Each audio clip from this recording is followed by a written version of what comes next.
Hello there, and welcome to my alternate channel, Anti-War. This is Anti-War, my alternate channel. Put a little light on this subject here. And we are doing a beer that I've never done on this channel, and I've barely done on my other channel, and it's called Founder's Dirty Bar. Introduced in 2003. Of course, I never tried it until about 10 years later because we never got Founder's beers until about 10 years later. 8.5% alcohol, 50 bitterness units. It is a Scotch-style ale. It is brewed in Michigan. It was bottled about 3 weeks ago. And it is so good it's almost wrong. Dark ruby in color and brewed with 7 varieties of imported malts. Complex and finished with hints of smoke and peat, paired with a malty richness and a right hook of hop power to give it the bad attitude that a beer named Dirty Bastard has to live up to. Ain't for the weak, ain't for the wee lads. So this guy here, he was born out of wedlock. I'm sorry for him. That's what happened to King George IV and King William IV. They were the sons of King George III. George IV died. He had no heirs. He had a bunch of children, but they weren't from his wife. You know what I mean? They weren't from marriage. So they were illegitimate to the throne. His younger brother, he had other brothers that died. And then, because the father was on the throne so long. And then William IV of England, same thing. He died, had no children from marriage. They said, we can't have no dirty bastard on the throne. So then what happened was the granddaughter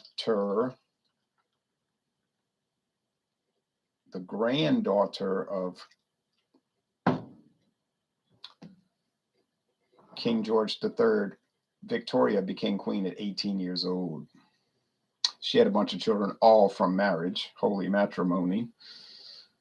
Edward VII was the one who inherited the throne. He had all kind of children from holy matrimony, maybe a few from outside too. But then his son George V took over, and then he had children.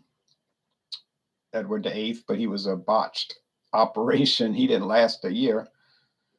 And then George VI, 2 daughters, Elizabeth and Margot, and Elizabeth became the queen. And then her son Charles III. All right, so ruby red or copper red. It's hard to say in this gloomy light, but like a copper red, rust red, kind of a thin, would be thicker than a narrow brim glass, but a thin off-white head.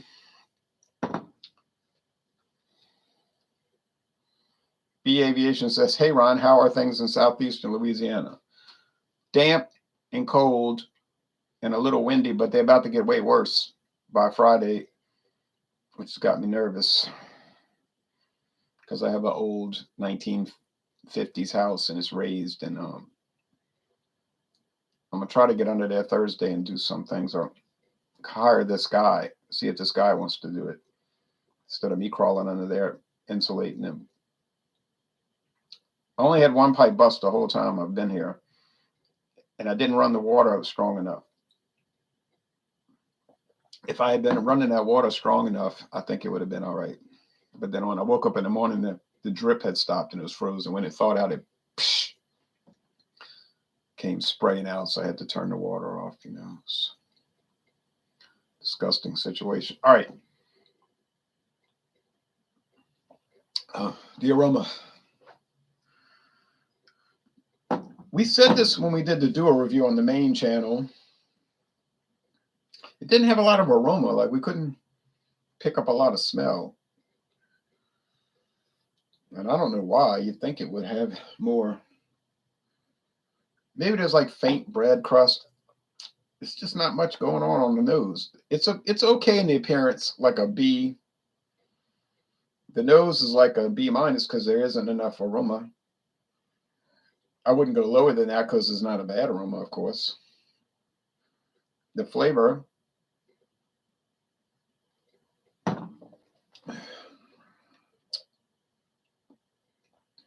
It's rich. It's pretty bitter. 50 IBUs. It's a pretty bitter beer. If you don't like bitterness, hop bitterness, yeah, it's not like an IPA hop bitterness. You know, we got that piney, resinous, almost juicy like pine oil thing, depending on the type of hops. No, it's nothing like that. It's just straightforward bitterness, like from bitter spices, whatever those are. I don't know much about spices. Yeah, brown bread.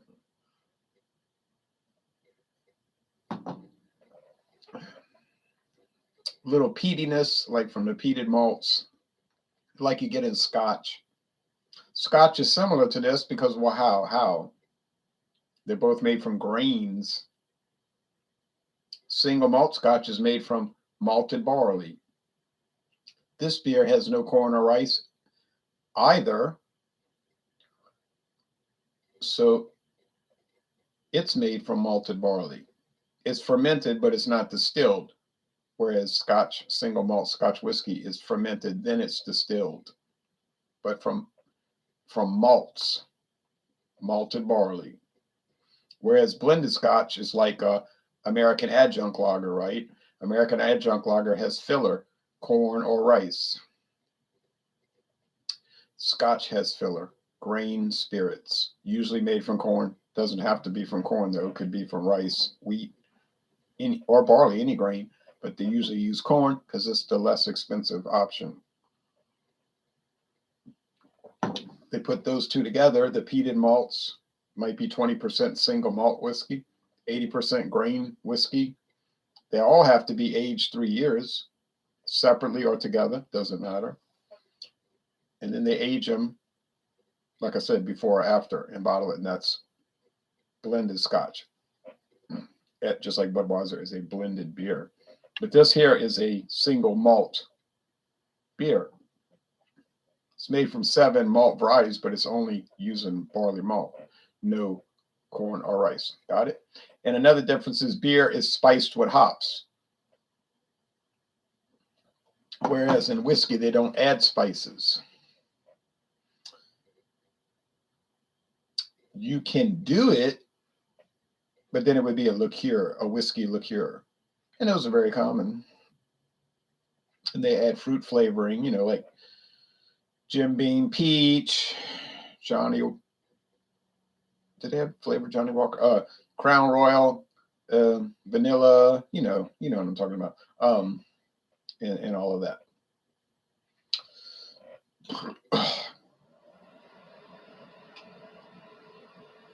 Now, my friend David thought the body was thin. I don't agree. I didn't agree then, and I don't agree now. There's a slickness in the mouthfeel. The body's medium, not heavy, and it's a mostly dry finish. He wasn't too thrilled with it. He was disappointed with it. He gave me this bottle. Thank you, David. He doesn't even know about this channel, I don't think.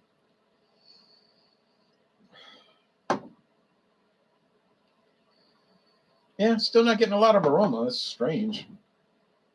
I got more aroma on that rather bland Bach beer from Aldi. Had more aroma than flavor. This wasn't a bad beer, of course. Gave it a B or a B minus, something like that. Just wasn't anything too terrific. Now this one is a classic. There's a stronger barrel-aged version. I think it's aged in bourbon barrels called Dirty Bastard. Now, the way they spice whiskeys, though, you know how they do it? They use different barrel treatments.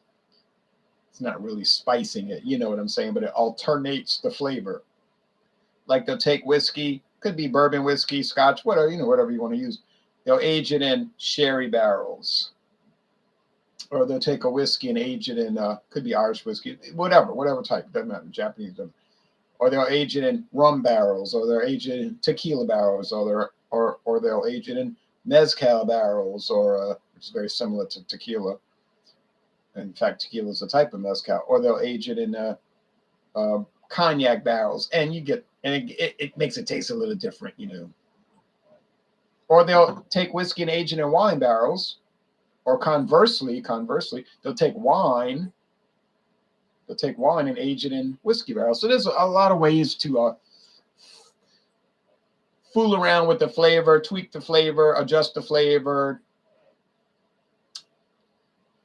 elaborate the flavor without adding flavoring or spices. See. Now, if you get Canadian blended whiskey, it's very interesting. They'll add flavoring through adding spirits. Like they'll take the whiskey, has to be at least 3 years aged. Could be 12-year age, could be 20 years age, but you know, the minimum is 3 years. They'll take that Canadian whiskey, and to give it more character, they'll add rum, or they'll add certain types of wine. Doesn't matter, as long as it's barrel aged. They'll add bourbon from the United States. They'll add brandy or cognac brandy from France, and it'll give it a lot more interesting flavor. But there's a limit. They can't go above a certain percentage, like 9%, 9.09, whatever it is, percent. Oh, but that Canadian whiskey, they have all kind of strange flavors. Tastes like nut oil, like almond extract. But I don't think they add almond. They might be adding white rum or something like that. Now, you know as well as I do, Founders likes to make a lot of flavored beers. Like those KBS beers, those are all flavored. In fact, KBS, as expensive as they are, it'd be like $17 for a 4-pack and all of this. And there's a dirty bastard, like, tastes like pancakes and stuff, you know, pancake syrup and all that craziness. But as expensive as those things are, it says on the side of the bottle, flavored malt beverage. Like Four Loko is a flavored malt beverage, or Mike's Hard or Seagram's Escapes Spiked. Those are flavored malt beverages. So some flavored malt beverages are like what people would call macro trash. And then some flavored malt beverages are what they call elite craft beers that you got to track down. This is so comical to me because it's the same principle. I didn't say the same quality. Notice I never said it was the same quality. I said the same principle. I would never say that any Four Loko, you know, would be anywhere in the same range or universe as Kentucky Breakfast Stout. I have enough brains to realize that. But it is the same type of product, a flavored malt beverage, or as the U.S. government calls them, FMBs, flavored malt beverages. Okay. Which must contain hops, I might add. That's the law. So if you get Four Loko black, Four Loko black, but the flavor is black lime. I figured it out. They're trying to mimic Monster, I think. Monster, that energy drink, which I tried once on the way to a Saints game. It was nasty. I didn't even drink it all. I thought, oh, this stuff is gross. I'd rather drink water than this junk. But they might be trying to mimic the very rare, basically you can't find it, Mountain Dew black lime. You can buy those at the store, at some specialty grocery stores, black limes. And I think that's what they're using in the Four Loko black. They're probably using black limes. Probably some black limes that are so old and rancid that they can't sell them in the store, but it would work in a beer. I hate to say it like that, but that's probably what they're using. And I drank that whole can, 14%. I was so sick the next day at work. Oh. I deleted the video now. About 6 months later, I reshot it and I sipped it real slow, but I was sick. I was at work. I was sick.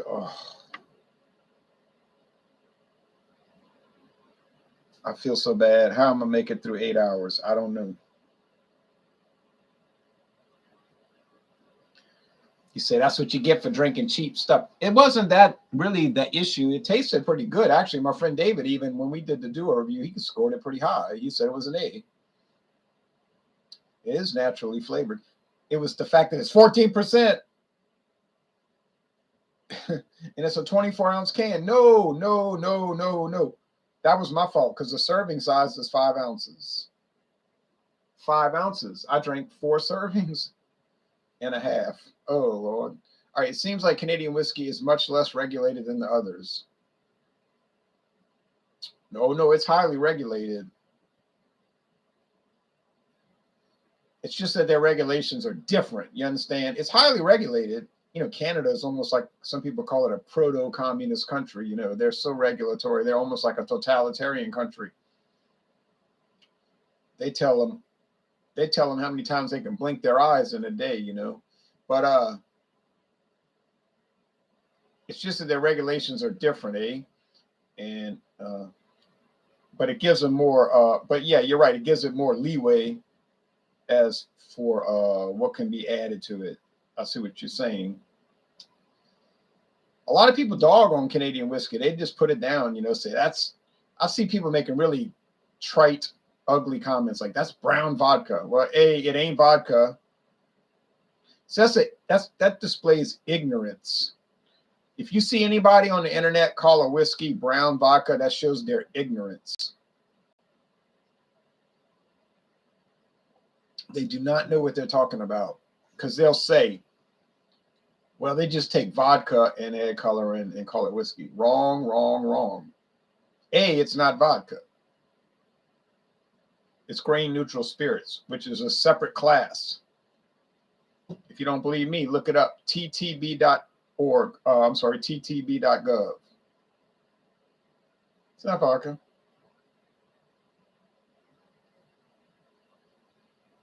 But they got a chip on their shoulder when they say that, and they're looking to go after somebody. I know the crowd. I know the type. You say you just like Canadian whiskey. That's why you're defending it. I do like Canadian whiskey to a large extent, and I do defend it. But that's not the reason I'm saying all of that. I'm saying it because they're wrong. You know, if they were right, I would just say, well, that's their opinion. You know, but they're not right. So that's the issue. It seems like I felt sick to my stomach after having a Four Loko. Oh, Hector, I'm not here saying that's bad. Actually, I think the flavors of Four Loko are pretty good, but they should not make it. See what I'm saying? There's no reason that beer should be 14% alcohol. It's going to be 14 degrees for a high on Saturday in Michigan. I saw around 40 where you're at. Yeah, I could deal with 40 for a high. I just hope it's not going to be as cold as they say. Sometimes they don't get it right. Let's hope this is one of those times.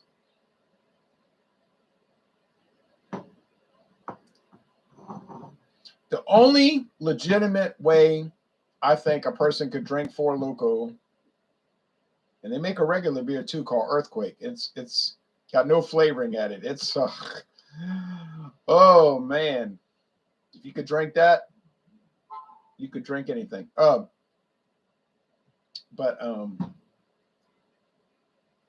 the only legitimate way to drink Four Loko is to get a can. Now, if you get the 12-ounce cans, because if I go to Circle K, they got the Four Loko variety pack. Okay, fine. It's 12-ounce cans. They got the they've got a variety pack. If you get a can of that, 12 ounces, and drink it, yeah, you're not going to be too sick or anything, you know. But the 24-ounce cans, nah. The only way to drink that is to get it and share it with 4 people. That's it. Now, if you do it and share it 4 ways, yeah, it's not gonna make you sick. But to drink a whole can alone, that's insanity. That's insanity. But You can't pick on the company because it very clearly says on the can, 1 serving is 5 ounces. Okay. What was that one Detroit beer that you had to pour out in the video? Well, it wasn't a Detroit beer, but I bought it in Detroit. It was called Camo. Camo Silver, Camo 4X, Camo Black. Those 3, Camo Silver, Camo 4X, Camo Black. They taste the same. They tasted pretty much the same. They're all 14%, 12%, something like that. I think it's 14. But can you imagine getting a regular lager beer up to that level? But I couldn't drink it. Not flavored either. No flavoring added. Regular beer, adjunct lager, but I couldn't drink it. And they contain hops too. Maybe not the finest, but a nightmare. A nightmare. Nice looking cans, but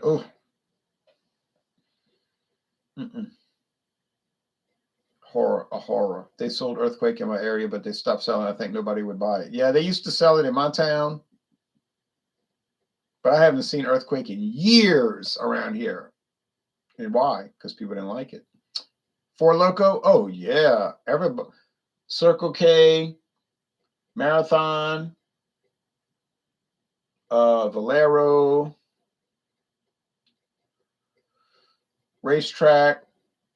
They all sell Four Loko.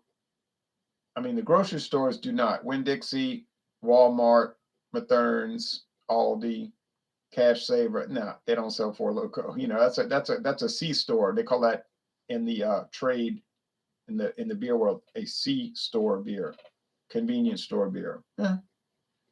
I wouldn't recommend drinking it unless you got 4 people to share it. You know, 3 people to share it with. All right. Well, back to we got off track. Back to this is a winner. I love the little short neck bottle, just like Abita makes. This is the same type of bottle that Abita has. See, they call it a stubby. Might be from the same glass company, but oh yeah. I think Beta and the founder is about the same age. They both around the same time in the mid 80s. Ready to drink cocktails are more popular now compared to Four Locos. Yeah, Four Locos is just too strong, made people too sick, and people got sick of it. So now you got things like the original Club Tails, which come in at 10%, much milder, much more mellow, much more enjoyable. You could drink a can of that. You'd be all right, man. You'd just be relaxed. You're not going to be feeling sick. Now, if you're a fool and you drink 2 cans, well, that's on you. That's on you. You know, you just did stupidity, you know. That's your stupidity. But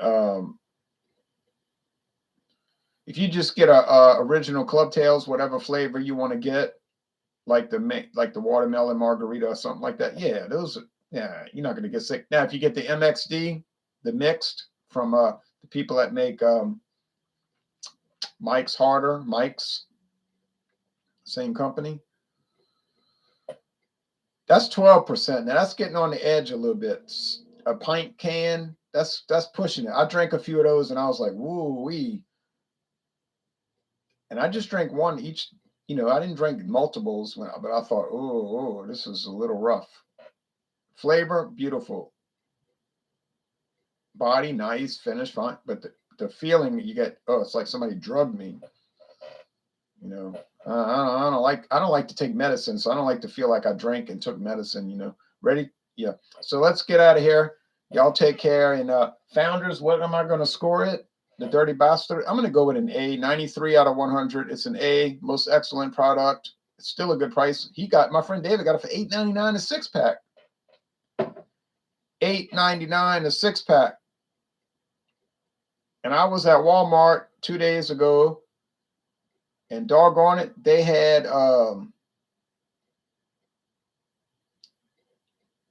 Dogfish Head 90-minute IPA 6-pack for $9.73. 9% alcohol. Dogfish Head. Oh boy, that beer is better than this. You know, but this is good. But that beer is the bomb, as they said in 1991. It's kind of crazy how such high ABV drinks can be so easily drinkable. Like you said, that's on you, laughing out loud, be aviation. Yeah, it's on you because it might be drinkable, but I don't really find Four Loko as drinkable. It's not really pleasant. Like, it's just too strong. If they had an 8% version, it might work. Well, a 10%. 8's a little low for the, yeah, 10% would work. But it's like, oh, yeah, yeah, yeah, you know. But at 14%, it's unreal, you know. But that's on, like you say, it's on you. Ought to make a special program on my YouTube channel called "That's on You." That's a good idea. Maybe I'll start doing that and call it "That's on You." We can bring in products like Earthquake and Four Loko and say, if you drink all of this and you get sick, that's on you. That's a deal. Good job, founders. Good seeing you, Ryan. You too, Gooba. All right, y'all take care. See y'all later. Bye-bye.